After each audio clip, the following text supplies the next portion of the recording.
Welcome to the Dreamwriters Podcast. My name is Amy, and I'm the founder of Dreamwriters, which is a self-publishing platform for young creative writers and artists. And I'm really excited to have Arcadia Kim here with us today. She's the founder of Infinite Screentime, which is a movement dedicated to getting rid of the negative connotations of screen time. And prior to starting Infinite Screentime, Arcadia was the Chief Operating Officer of Electronic Arts in LA. And she's also the busy mother of 3 young children. So Arcadia, welcome. Thank you. Thank you so much for having me. This is such an honor. Love it. And so I'm really excited to have this discussion because for 2 reasons. I think on a personal level, I'm the mother of 2 young daughters, and I frequently wonder if I'm allowing them to spend too much time on the screen, and I feel a little bit of guilt sometimes. But on a professional level, I had created this creative writing platform, which is online. And one of the questions or concerns that I encounter when I interview parents for research is that they're concerned about their kids' overall screen time. Whether it's at school, whether it's at home. And so I was questioning this topic and wondering if all screen time is created equal. And I was so happy. It just so happened that I came across you on Facebook. So I thought we could have this chat and maybe have you dispel some of the rumors and talk about how to have a healthy relationship with screens. Yeah. Yeah, it's, I think I have stayed up in the middle of the night and Googled how much screen time is okay, right? And then come back with so many different opinions about how much is actually okay, and then coming out like so confused as a parent, but and then also got a 2.5 hours in the hole in my own screen time just trying to figure that information out, right? Yeah. And so and I think that as a technologist, as somebody who worked in the technology industry, there's these disruptive sort of platforms that come out there, right? And they, in so many ways, enhance some part of our lives, unlock some interesting potential, but in other ways, it's such a challenge to be able to harness well. And I think when then you become a parent and are faced with the challenge of how to raise little humans, right, who can be better than us, we're confronted not only by how this new technology or this new platform is really disrupting what our understanding of family and family life is supposed to be because we didn't grow up with it, but and then we're also confronted with our own guilt, right? Its own sort of like, I guess, performance anxiety, about like how we are supposed to be as humans, and reflecting on whether or not we're good at doing something, and then, trying to raise little humans, that are supposedly better than us.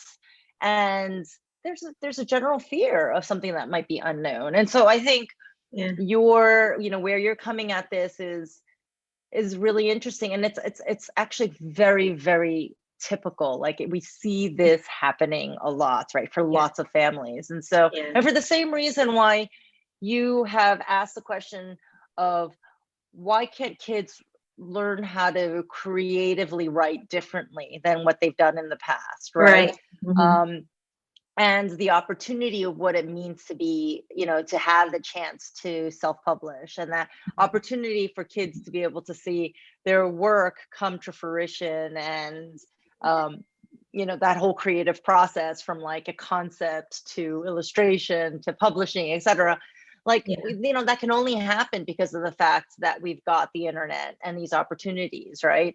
And so I think that there's the same opportunity for us with parenting, right, when it comes to this technology. And so we need to get out of this idea that this is something that that's fear, that we need to fear or worry about, and move into something that's, how do we harness this for good? And so, yes, there are absolutely good and bad. We talk about this in Infinite Screentime. we talk about, there's candy apps, right? Yeah, And yeah. there's veggie apps, and it's all in how you have a balanced diet, right? And so Yeah. I like to think about screen time like, let's dispel the negative connotations, but let's start thinking about screen time like hygiene, right? Like, how do we have good hygiene around our screens, right? And how do we, sort of talk about it like it's not something that we, kind of do in the corners of our bedroom, right? Yeah. This is something that we have to bring out into the open, and figure out how we have not only balance, but like, yeah, good hygiene, like, Yeah. healthy habits, right? And Yeah. like that kind of stay with us until we're old. We're Yeah. better little humans than big humans, right? I was really fascinated when we first spoke, how you got into starting Infinite Screentime. And Yeah. I thought it'd be really interesting for anyone watching to hear that story. So if you wouldn't mind just sharing a bit. Yeah. Yeah. I mean, my story to Infinite Screentime comes with strife. It comes with strife, and it comes with lots of guilt and lots of shame. As an ex-game maker, I know what it takes to build technology. I know what it takes to build a video game that's successful. I worked on The Sims, Lord of the Rings, Medal of Honor. And it's like I kind of got the secret sauce of like sort of game addiction, if you know what I mean. And so when I became a parent, Yeah. I, when you know something a little bit too well, you have this kind of unhealthy fear of it, right? You And become quite sensitive to yes, it. Yeah. yes, absolutely. And I think that this is the reason why there's so much technology press out there about how like Bill Gates doesn't let his kids, like have an iPad, or Steve Jobs, didn't allow his kids to, have an iPhone, etc. Because as technologists, we are working with this stuff all the time. And so when we come home, we're really wary about it, right? Yeah. And so so when I retired from electronic arts and I was focused on being, a stay-at-home mom, I was the type of person who wanted to do everything very well, right? And so I was the type of mom who like read every single book, every single journal, like like whatever like my doctor told me to do, Yeah. the kids, the pediatrics doctor told me to do, I would do. And screen time became like sort of my major blind spot. And in fact, talk about strict parenting. I mean, that was my area where I was just on top of my kids. In fact, my kids, they had a really wonderful nickname for me during that time. It was Darth Mom, because I had so many checklists, rules, and I was like kind of like Tom Cruise in Minority Report, like with my screen time, like screens, like I would know where my kids had been, and I would swoop down and let them know if they had made a mistake. Yeah. And all of this kind of came to a head when my son was about 10.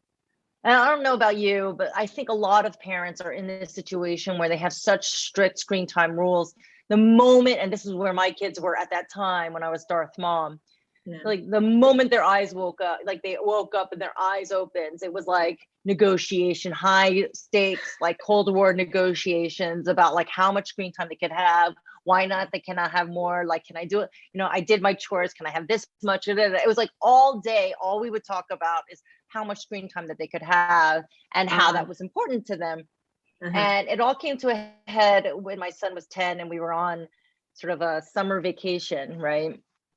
And again, we were fighting about screen time rules, and he threw an iPad at my head and nearly knocked me out. And I remember just being so crushed that, my relationship with my kids had devolved to the point where it was just constant negotiating about screen time. And that's all we talked about. And that's all we did. And that's all we fought about. And I realized that at that moment, I was sending a much more dangerous message to them about technology and screens. I was telling them that this stuff is very powerful.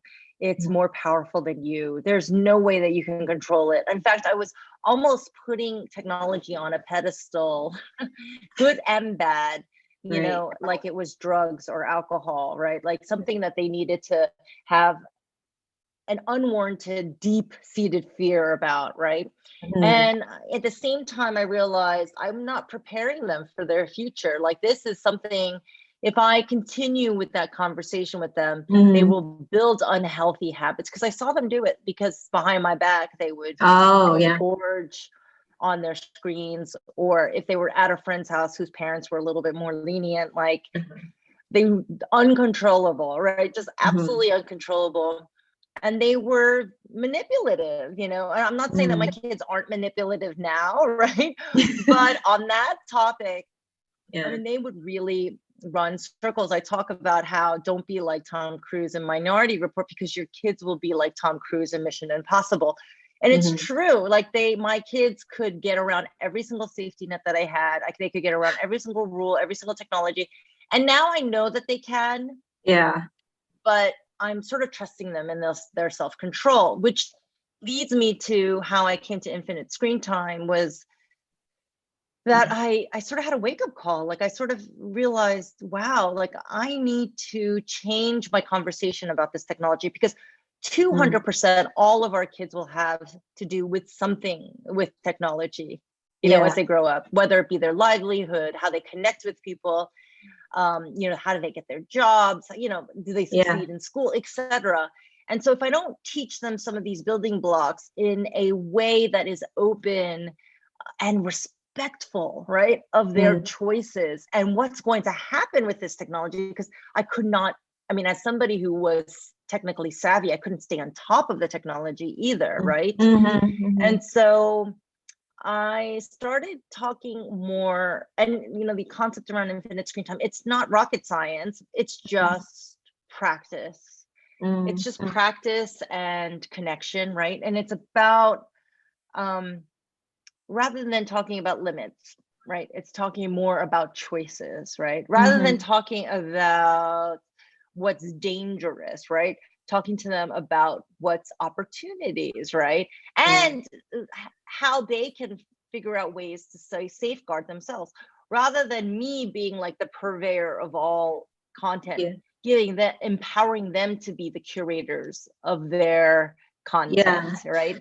And what they want to do and how they want to do it. And so, and what I found was these little small changes in our conversations of my, you know, within my family, that there were huge benefits, not only in our relationship, in the way that we were talking and connecting with each other, but in the way that I was getting to know my kids through this medium. And I realized technology is actually a language for them. Like, this is their way of interacting with the world, with their friends. And it's fascinating to me. It's fascinating, you know? And so I really appreciate it. And so when I started doing this different path and talking with other parents about it, I realized I was tapping into something here, that lots of parents were feeling the weight of what screen time meant for them, right? I realized that screen time was another shaming platform, especially for us moms, right? Around, you know, feeling inadequate, right? And being able to sort of healthfully and healthily manage through another chapter of what it means to be a parent. And so, and I realized I want to remove this shame. I want to remove this strife. I think that there could be another opportunity. And so that's how I came up with the concept around Infinite Screentime. I realized that a lot of my friends wanted this message. I realized that a lot of my friends needed to be within a community where they could feel as if they could share in this technology challenge, you know, together and learn from each other. And so, so that's how it started. I think something you said in there really struck me was the message you're actually sending when you're trying to put all these restrictions and it's all about trust. Do I trust my kid? And that made me think a lot about, when I restrict them, or, you know, am I not trusting them? So that was just a really interesting insight for me. And I think we're built like that. right? Yeah. If I tell you that you can't eat this piece of chocolate, Amy, right? Like, what are you going to do? You're going to be thinking about The chocolate that all day. chocolate all day long. um, and so I saw in some of your content that you actually differentiate between active versus passive screen time. And so I was hoping you could maybe elaborate on the definitions of those. Are there advantages and disadvantages to each, and just some examples? Yeah. Sure. Yeah, this concept is not something that I have made up on my own, right? It's I've read and researched quite a lot, right? There's so much research out there, right, about like the effects of screen time on our sort of brain and our psyche, et cetera, right? And so this is something that I stole from Catherine Price, who wrote this book called How to Break Up with Your Phone, right? And there's a wonderful book called, written by Anya Kamenetz, who is an NPR reporter, and it is called The Art of Screen Time. And both of these books cite a study where they're talking about different kinds of screen time, right, and how it activates different parts of your brain, right? And what I find interesting about any of these studies, right, is that when you read it, you go, oh yeah, of course it does, right? Because you feel it. You feel a different way that you stand, or you're positioning yourself from when you're doing screens. Like when you're watching a movie, you're like sort of way back and you're just sort of, you're consuming it. It's a consumption, right? But Yeah. Amy, you and I are right now on Zoom and we're having a conversation and we're engaged, right? We're connecting. Yeah. And I can feel, that there's different parts of my interaction, like there's different parts of my psyche that are being activated when watching both, or when doing these two different types of screen time. And so in Catherine Price's book, she talks about the 4 C's of screens, right? So there's consumption, which is sort of a passive, and none of these are bad or positive. These are, they're just different ways, right, of how we categorize screens. And I think it's really important because we tend to, especially as parents, like sort of lump everything together, right? Screen time. Yeah. And in actuality, there are screen time that we have to do for school. There's tools, there's communication, et cetera. And so and so by calling it screen time, it's actually doing a disservice to all of the different activities that we're using for our technology. And so the 4 C's, just to get back to that, there's consumption, right? There's active consumption and passive consumption. Passive consumption is, television watching, YouTube, et cetera. There's active consumption, which can be video games, right? Where there's actually like a feedback back and forth. There's connecting, right? Which is essentially what you and I are doing, right? Like when you're doing video chat, or you're commenting on different people's, Twitter account, you're like kind of having a conversation, et cetera. And then there's creative development, right? So like when you're making and editing a movie, or you're sort of building some art on your, iPad, et cetera.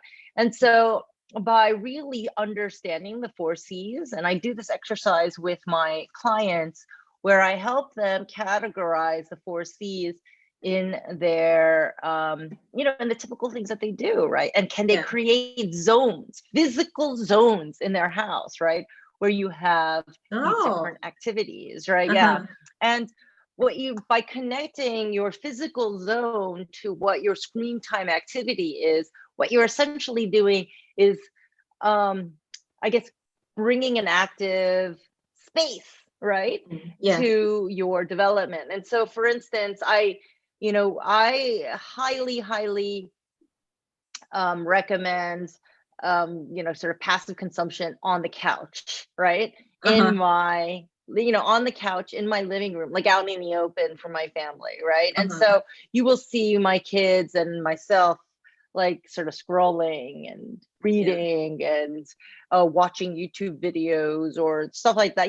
We were obviously watching movies, etc., on the couch, because otherwise it can be one of those activities that you're kind of doing alone in your bed, right? And so we welcome that. And what's funny is that sometimes if you see my daughter and she'll like come out and watch like a YouTube, like one of her YouTube favorite channels, she knows that she's allowed to do it on the couch, and so she'll go out and do it on the couch, and you'll see her, and that's like almost like an open invitation to like, come sit with me, mom, right? Come sit with me and connect with me while I'm doing something, right?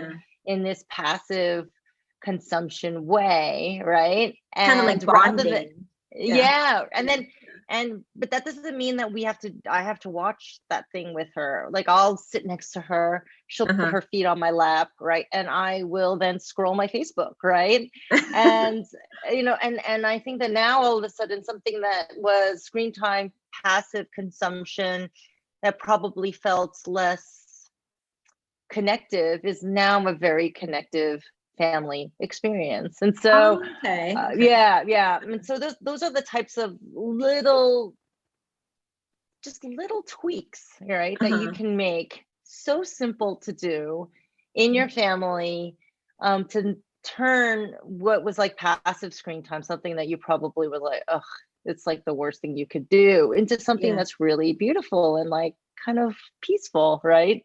Because when you were saying that, I was like, but if they're just consuming video, is that a bad thing? But if they're consuming it sort of together with you, so you know what each other is doing, that can also be quite healthy. That's right. That's right. And so, and I mean, in my Darth mom world, right, for sure my daughter would have been consuming that piece of content in the dark of her room so that she wouldn't, that she wouldn't get in trouble, right?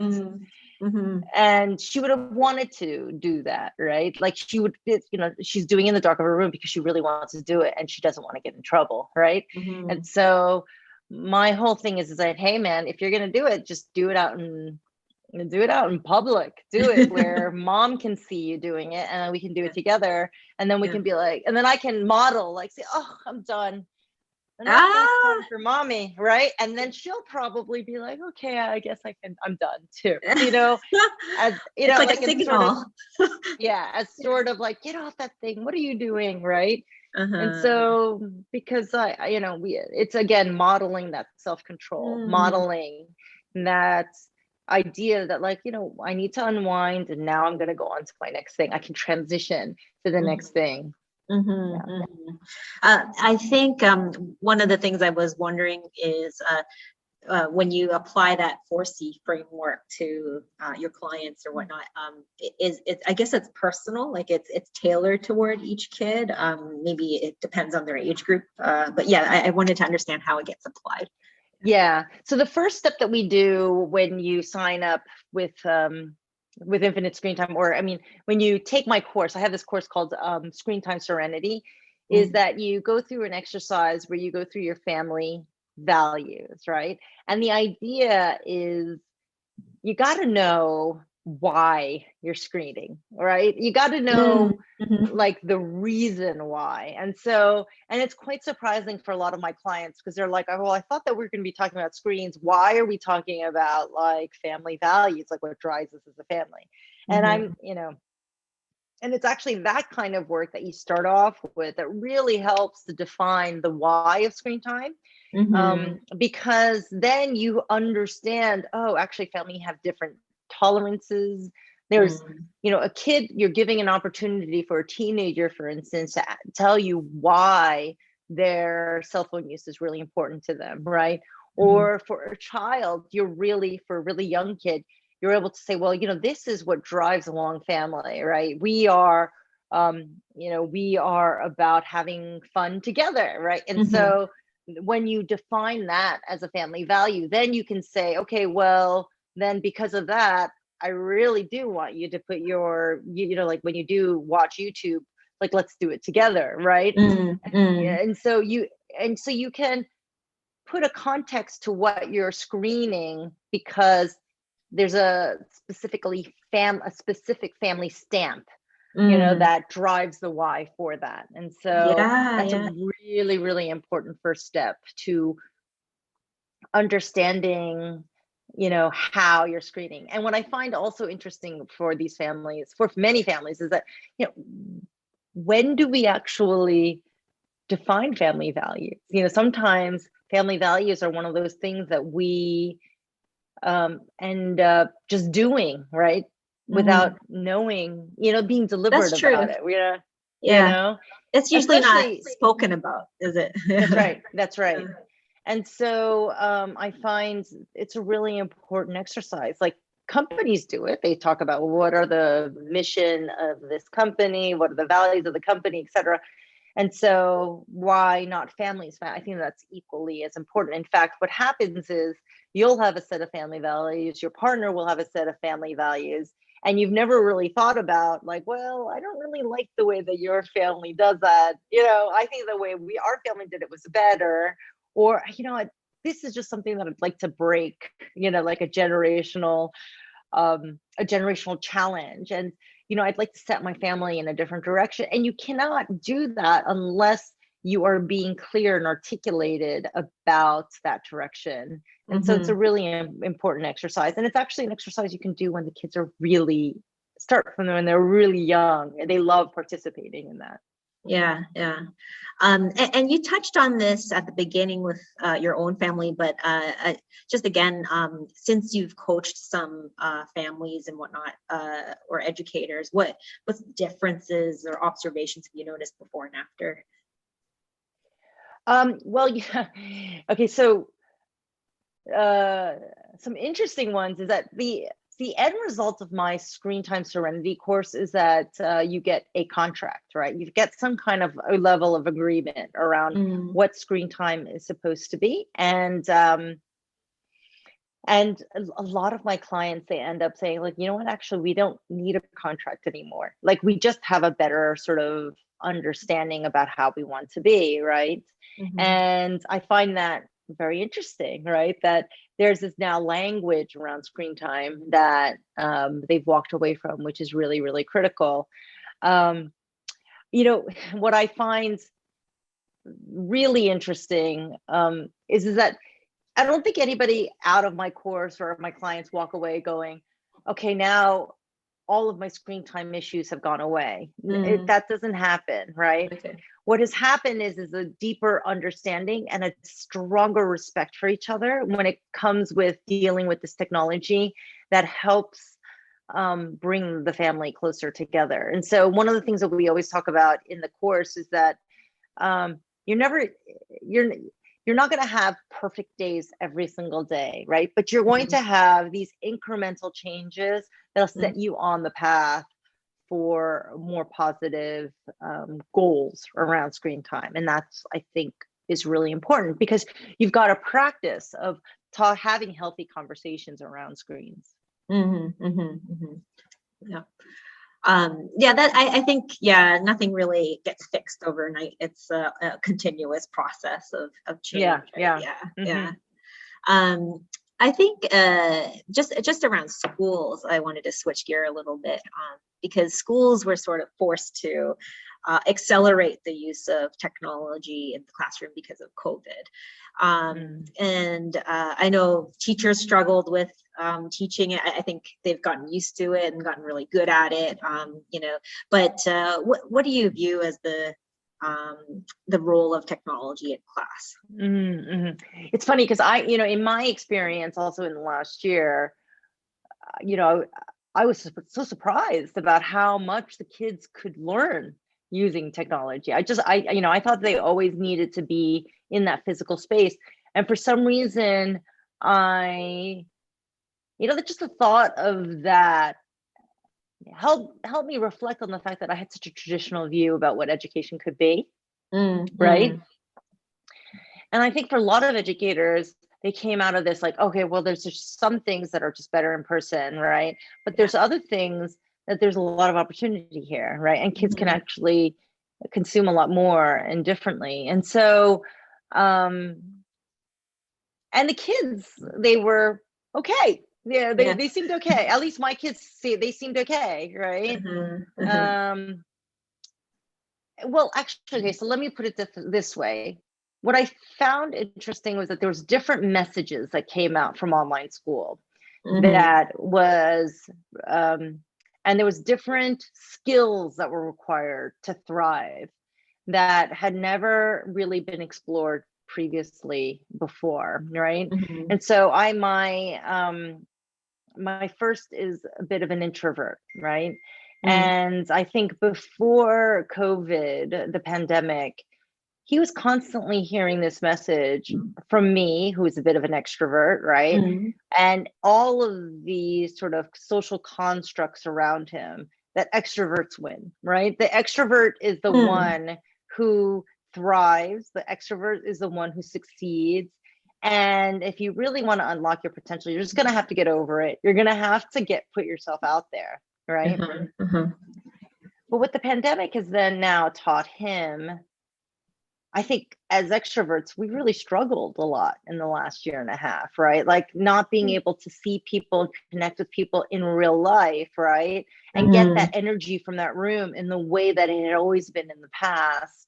That was a real struggle for me. That was a real struggle for me to be able to operate in a place where I had to just be a little bit more measured, right? And that energy level, right? And how to sort of work a Zoom room, right? Versus like a room. And so, but my son, he enjoyed it. He enjoyed that there was this little bit of a distance now all of a sudden in the classroom, right? Where he could be able to raise his hands and then get the floor, right? As opposed to fight for that attention, right? And he enjoyed the fact that he could sort of form a thought and an idea and be able to communicate that in a way where it was just a box and a screen. Like he took a lot more risks, right? Because of the fact that he wasn't confronted, like in person, right, with what that reaction was going to be. And so it was a pretty positive year for him. And I think he came out of it a lot more confident in himself and his ability to be independent, articulate, and, sort of form a vision and execute on that vision, right? Whereas before, I think he would have been like, I don't know, I can't do that. That's not something that I am confident in doing, right? And so I think that we're being challenged with different modes of what success looks like, right? Because of the technology and how that can, and how that, and how that's communicated to kids and families, and schools. I think, well, it was interesting, having my older daughter, she's 7, at home doing home learning, and there's all these apps and Zoom, and I was pretty surprised how fast she adapted to it. And I do think kids are pretty adaptable and resilient. But yeah, something we need to continue monitoring and finding opportunities, like you said at the beginning. Yeah, that's right. So just to wrap up, for all the parents and teachers out there, any last words of wisdom before we wrap up? Okay. My wisdom, I don't have any wisdom, but my thought would be to try to get down on our hands and knees a little bit, right? And see this technology from the perspective of our kids, right? Or your students. And see for them how this really to them is a language. It's a gateway. It's like, it's not only is it a toy, but it's a tool. It's an opportunity, right? And so if we were to see it from their perspective, to get down on their hands and knees and see the technology from their perspective, I think we could really unlock a lot, right, for them, or help them unlock a lot. And I think if we did see it from their perspective, also, we could see how much they can really blow us away, right, with what they could do with the technology. And so I'm excited for that journey, right? And to know that it's impossible for us as the adults or the grown people in the room to have all the answers, right? And in fact, that's part of what this journey is about, right? Is to how to unlock it for them so that they can discover those answers for themselves. And so, I think it's like a two-way learning process. We can, they can teach us back how to use technology as well. Absolutely. Yeah, absolutely. Yeah. Well, great. Thank you so much for your time, Arcadia. I can't tell you how much I appreciate it. I learned so many things today, and I hope to, continue learning more from your content. So thank you so much. Thank you so much, Amy. I really appreciated our time together. It was really fun. Thank you. Thank you. Have a good rest of your day. You too.